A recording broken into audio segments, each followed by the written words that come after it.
in a remarkable tale of suspense.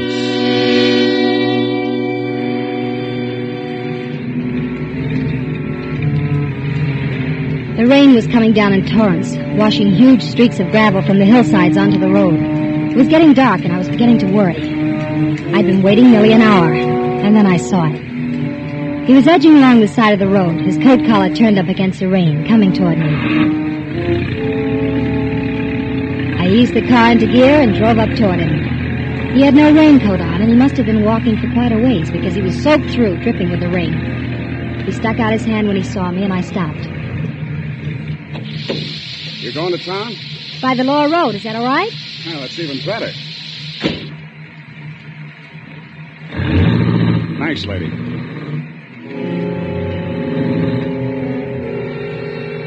Out of the corner of my eye, I looked him over. He was fairly young, a little pale and nervous. There was no real fear there, and there was a lot of strength. The kind I liked. It's a miserable-looking world tonight, but it's great to be out in it. Maybe you're right. I know I'm right. Wait till somebody takes the privilege away from you of going where you want to go and doing what you want to do. And you know how good it is to be out. You used the word out twice. Did you just get out of someplace? Yeah. Where? It's my business. Oh, I'm sorry. Yeah, so am I. I shouldn't be so touchy with you. You were nice to me, giving me a ride. Only if I told you where I came from, it might frighten you. I don't think it would. Look at me. There's only one place a guy like me would get out of. Jail? They call it the state penitentiary. Oh, yes, I passed it a half hour ago. Did you just get out? Just got out this morning. This morning? This is Sunday. So what? The state penitentiary doesn't release men on Sunday. Only on weekdays. Well, they released me. You think I broke out? Well, maybe you're wrong, and maybe you're right. What are you jumping for? I'm just reaching for a cigarette. Mind if I smoke? No, you can smoke. Cigarette? No, thanks. What are you getting nervous about? I'm not nervous. See? I told you if you knew where I came from, you'd be frightened. It's natural. Why did you tell me? I just felt like talking. I haven't talked to a dame, a lady, for a long time. Like it? Yeah, I do. I don't think I ever talked to one quite like you before. What do you mean, quite like me? You know what I mean. You know what you got on a ball, every bit of it. You like that? I could try. Don't get me wrong. I don't usually pick people up. Okay, relax. I'm not going to do anything to you. Just drive me into the city and let me off. Of course, it would be nice if you didn't say anything to anybody about picking me up. I won't say anything. What are you turning in here for? I'm hungry. I haven't eaten anything all day. You can wait a little while longer. We have 90 more miles to drive, and I'm going to get a sandwich now. Okay. Wait a minute. Let's just understand. You know what this is, don't you? It's a gun. And it shoots. Don't forget that. I won't. Okay, on your way.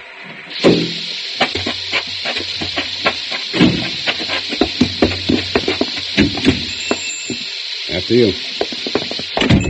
Well, nice weather for ducks, huh, folks? Yeah. You, all alone in here, Mac? Yep, glad you dropped in. Suppose you're in a hurry to get home, though. Back to the kiddies and the mother-in-law, huh? Yeah. Now, what do you have? Coffee and a hamburger, please. Make it two. Coming up. Everything on those burgers? Sure. Well, what's a little onion among friends, huh? Excuse me a minute. Hey, where you going? If you're going over to use that telephone, lady, you might just as well not bother. It's out of order. I'm trying to get it fixed. Oh, I wasn't going to use the phone. I was going to get some cigarettes. You don't say. I knew he didn't believe me. He didn't say anything, but the way he looked at me, I could tell. We finished our hamburgers, and I paid for them, and then we went back to the car.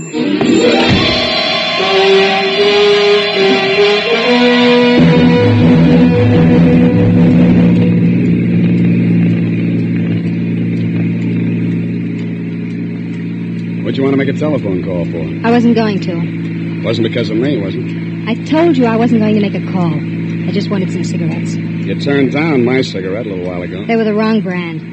You bought the same brand I offered you. Who are you trying to kid, beautiful? Oh, let's not talk about it. It's not important.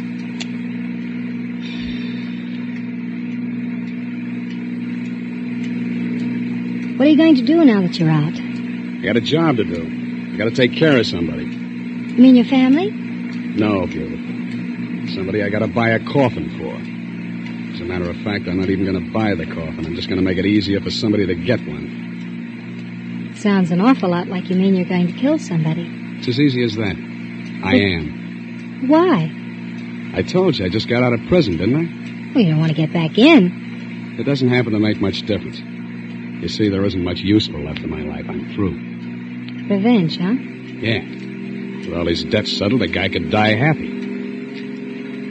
That's a strange philosophy. Is it? What are you driving so fast for? I'm in a hurry. I have to get home. It's okay with me. The sooner I get this thing over, the better. Get what over? Hey, that's a cop. That's what you get for driving so fast. Why, I didn't realize it. Pull over. If they ask any questions, tell them I'm your brother. See, your brother. I will.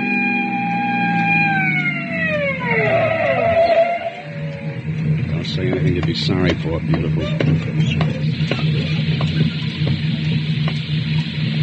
You're going pretty fast for these wet roads, lady. I'm sorry. I really didn't realize it. If you'd skidded into a telephone pole, you would have. Let me see your license. It must be here somewhere. That your husband? No, that's my brother. Oh, here's the license. Thanks. Oh. Where have I seen this name before? I don't know. Oh, sure. Your husband's in the department, isn't he? Well, yes, he is. You nervous about something? No, I'm just tired. Okay. But just take it easy from now on. Here's your license. I will. Thanks a lot.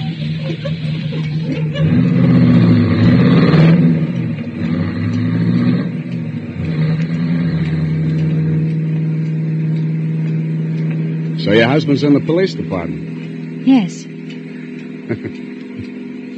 Maybe he'll get a promotion. For catching you? Don't be foolish. Nobody's going to catch me unless I want him to. Not even you, beautiful. What did you mean about my husband? About his getting a promotion? Well, just between you and me, you know what I mean. Somebody I got to take care of is also in the department. What department? Don't act dumb. The police department. Oh. Keep your eyes on the road. I am. You weren't. You were looking at me. Well, what do you expect me to do? You don't exactly make me comfortable sitting there. You recognized me, didn't you? Didn't you? I'm not sure. Yes, you are. And that could be a mistake. Believe me, I don't know who you are or anything about you. That's a lie. Stop looking at me. All right. I'm going to kill Ralph Harris. I don't want to know anything about it. Yes, you do. You know Ralph pretty well. No, I don't. I never heard of him. Stop dummying up. I saw the license when you handed it to the cop. I'm going to kill your husband, Mrs. Harris. You knew it back a few miles on the road. I could see it the way you looked at me. You know, somehow I get the idea you're not going to mind that like you should. Why don't you say something? I can't think of anything. Now that you know, I think you and me are going to have a little understanding. What are you doing? Nothing. Just reaching for your pocketbook. I only have $10 in it. I don't need money that bad. Then what? I'm going to get your address. Women carry more things. Here it is. 627 Mill Street, huh? Here, you can have your pocketbook back. I'm going to take the license. I want to make sure I don't forget. What are you going to do with me? I haven't quite decided yet, beautiful. I haven't quite decided.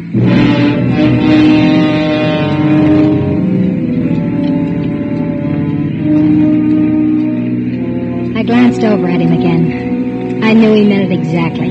He hadn't quite decided. Things had gone far enough. From here on out, I had to make it convincing, or else. Look, Sullivan. Oh, so you do know my name. Yes, I know your name. I remember you. I was at trial. They framed you. Did he tell you that? They didn't have to. The whole department knew it. They needed a conviction, and you were it. That's what I thought. You know a lot, don't you? Listen, suppose I told you that you were right in what you said a minute ago. That I hated my husband. That I hated him as much as you do. And that I'd hated him for years. What do you think? Well? I'd say it was a stall to save your own neck. That's what I thought. That's why I wanted to get acquainted a little first. First? Before what? Well, doesn't it seem a little funny to you, my just happening to run into you this way? The wife of the man you've sworn to kill, on the very day you break out of prison? Who says I broke out? I know someone who knows Red Farley. Red Farley? Mm-hmm. He was your contact on the outside that helped you plan it, wasn't he? Listen, beautiful. I don't know how you got this. Where do you think Red Farley got the money? You tell me. I'll tell you. I want you to kill my husband. I'll even help you.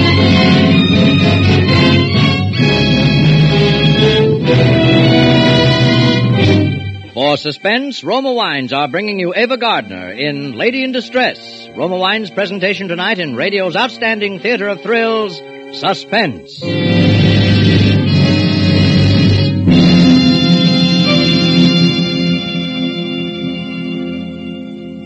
Between the acts of Suspense, this is Truman Bradley for Roma Wines. There's a reason more Americans enjoy Roma than any other wine. It's because Roma gives you more enjoyment for your money. Yes, in all Roma wines you enjoy an important difference, an extra dividend in fuller bouquet, richer body, and better taste. To bring you better tasting wine, Roma selects from California's choicest grapes. Then, with ancient skill and winemaking resources unmatched in America, Roma master vintners guide this grape treasure unhurriedly to tempting taste perfection. These choice wines are placed with mellow Roma wines of years before, and from these reserves, the world's greatest reserves of fine wines, Roma later selects for your pleasure. So to enjoy more pleasure for your money, insist on Roma. That's R-O-M-A, Roma California wine. And whether your favorite is sherry, port, or muscatel, you'll find Roma your best buy in good taste. And now, Roma Wines bring back to our Hollywood soundstage Ava Gardner as Evelyn Harris, with Howard Duff as Sullivan in Lady in Distress, a tale well calculated to keep you in suspense.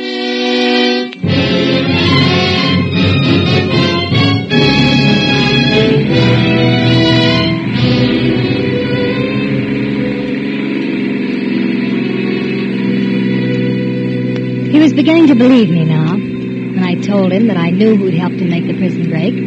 When I told him that I'd put up the money for it. When I told him that the man he wanted to kill was the man I wanted to kill. When I told him that man was my own husband.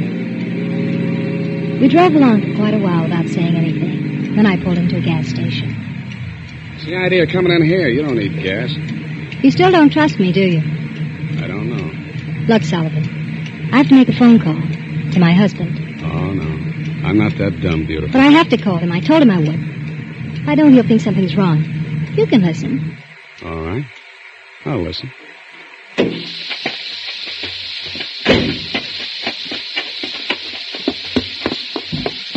Where's your phone? Oh, it's just inside the door. Thanks. It's right in here, lady. Right on the wall. Right on the wall there, lady. Got your nickel? Look, I know how to use the phone. You don't have to act like you're Orson Welles.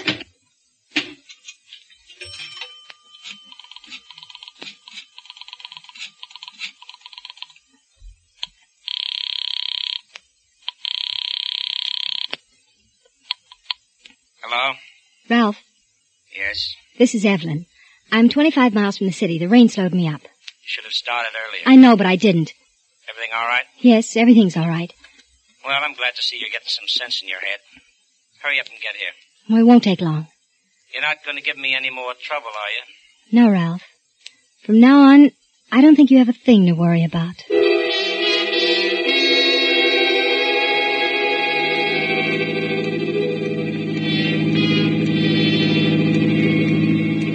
We drove on into town then. I didn't say anything more, and neither did Sullivan. But I knew I had him. He was still playing cautious, but I knew I had him.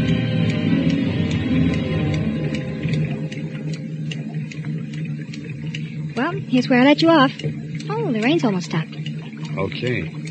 But listen, beautiful, don't try to double-cross me. I won't double-cross you. You'd make a mistake if you did. Sullivan, Yeah? my husband always keeps his car in the garage. Every night, just as it gets dark, he walks into the garage to get the car. Alone. You know, You're quite a dish, beautiful.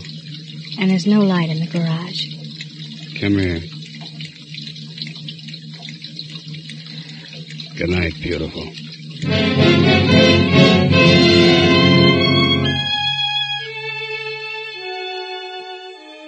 There's only a few more blocks to the house. Ralph was waiting up for me, and he seemed genuinely happy to see me. A month ago, Ralph and I had one of our usual fights, and I went north to stay with my mother. But I realized that I couldn't stay with her forever, and the only thing left for me to do was to come back. And I hated it. Crawling back to a man who had no heart, who ran his home like the lock-up pen down at police headquarters. But I had no choice. Ralph was smug about my coming back, as I knew he would be. I kept wondering if Sullivan was actually going through with it. 2 days later, I knew.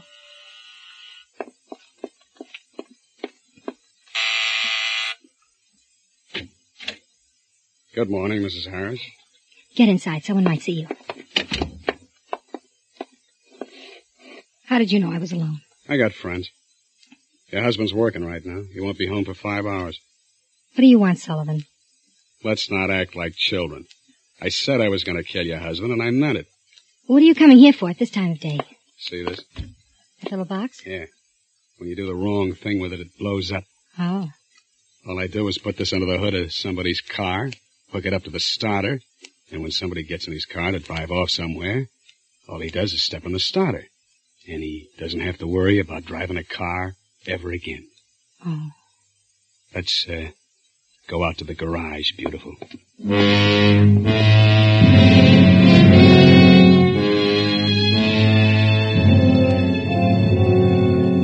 We went out to the garage. Sullivan hooked the explosive up under the hood of Ralph's car. Then after a while, he went away. All the rest of the day, I was nervous and worried. The last minute, I even wanted to go out and disconnect it, but I didn't. It was foolish to be nervous. It had all gone along fine so far. By the time Ralph came home, I was composed and tried not to show that anything was any different than it always was. After dinner, Ralph was doing some paperwork on a housebreaking case. Oh, these reports are a nuisance. Anything I can do to help you? No. You know less about these reports than I do. Well, I just thought maybe there might be something. Well, there isn't, so stop bothering. All right, Ralph. Wait a minute. There is something you can do. What? Go out and get the car and bring it around to the front. No. What? What are you looking so surprised about? As soon as I finish the report, I want to run down to the station. Did it save time if you got the car out? I'd rather not. What's the matter with you? Well, I have trouble getting out of the driveway. It's too narrow. Ah, you've taken the car out 100 times. What are you talking about? Well, Ralph, I've got a cold coming on. I'd rather stay inside. Put a coat on. It isn't cold out anyway. I don't want to drive your car. Look, the least you could do is help me out once in a while when I asked you to. Heaven knows you never do anything for me anyway. Well, it won't save that much time. Get the car out before I get mad. All right, Ralph. If you want me to, I'll get the car.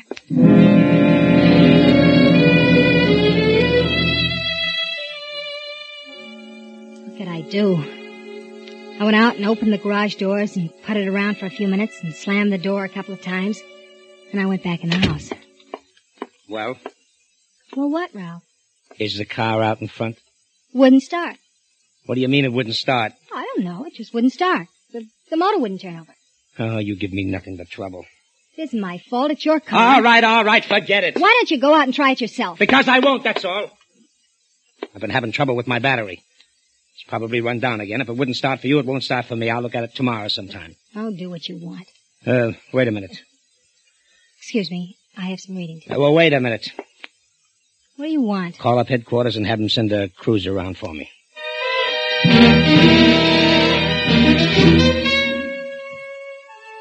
I could hardly sleep that night. Why of all times did Ralph have to ask me to get his car? It was almost as if he suspected. I knew he'd have to get the car sometime, but I was afraid he might check over the car and find out what was wrong with it and discover the mechanism. Or he might send a mechanic out from a garage to look at it, and an innocent person would be killed. And I was afraid of Sullivan by this time, terribly afraid. I was exhausted from nervousness and lack of sleep when I got out of bed the next day. Ralph had breakfast and went off to work in the police cruiser. I didn't dare go near the garage. I didn't dare do anything except just wait.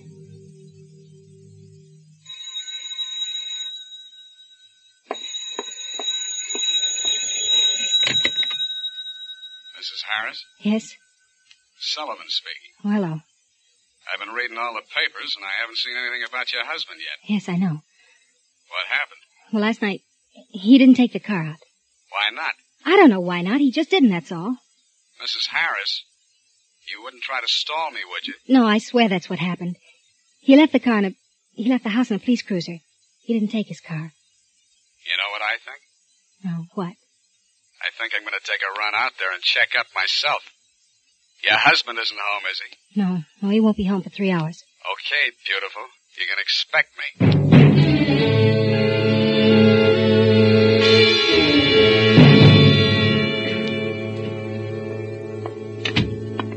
Well, you could at least...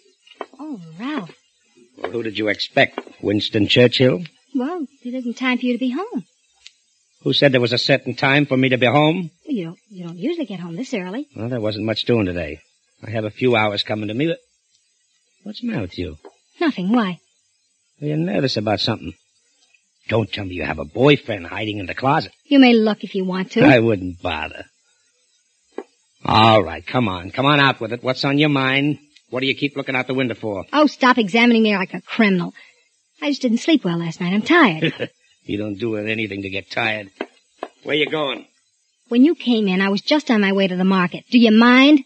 I have to get my coat. Do you want me to explain any more? Say, Evelyn. What's wrong, Ralph? I just thought I saw somebody go into our garage. Come here. Look.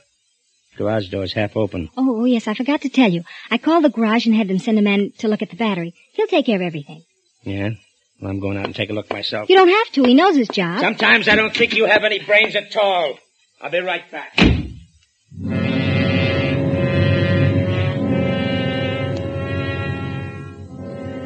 I stood there at the window watching. I knew who was in the garage, and it wasn't a mechanic. It was Sullivan. Ralph walked off the back porch and across the yard, and then into the garage. I didn't know what was going to happen. I kept thinking, only one man will come out of there alive. And then I thought, maybe I'll be lucky. Maybe neither of them will come out alive. I pulled the curtain back so I could see more clearly. And then I waited what seemed hours, staring through the window. I couldn't hear a thing, and nobody came out. Nobody. I moved closer, my face pressed against the glass. And then just before it happened, somehow I could hear it coming.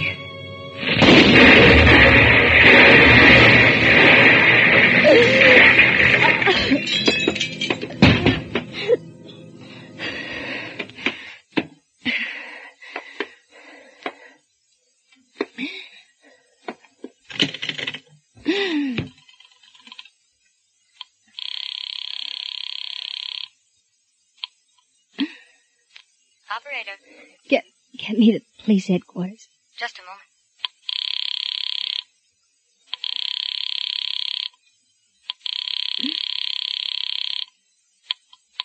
Police headquarters, Sergeant Thompson speaking. This is Mrs. Ralph Harris.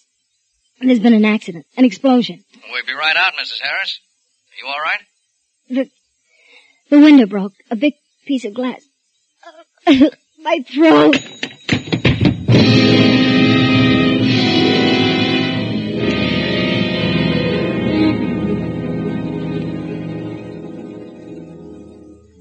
One way I was lucky. Neither of them did come out alive. But in another way, I wasn't so lucky. I'm going to die.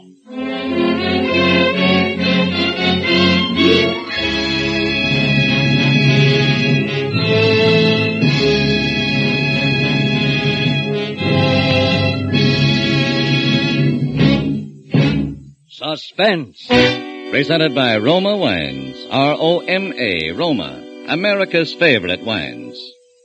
Before we hear again from Ava Gardner, star of tonight's suspense play, this is Truman Bradley, reminding you that in all Roma wines you enjoy an extra premium goodness, in fuller bouquet, richer body, and better taste.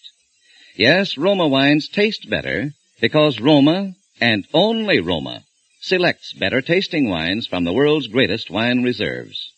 That's why more Americans enjoy Roma than any other wine.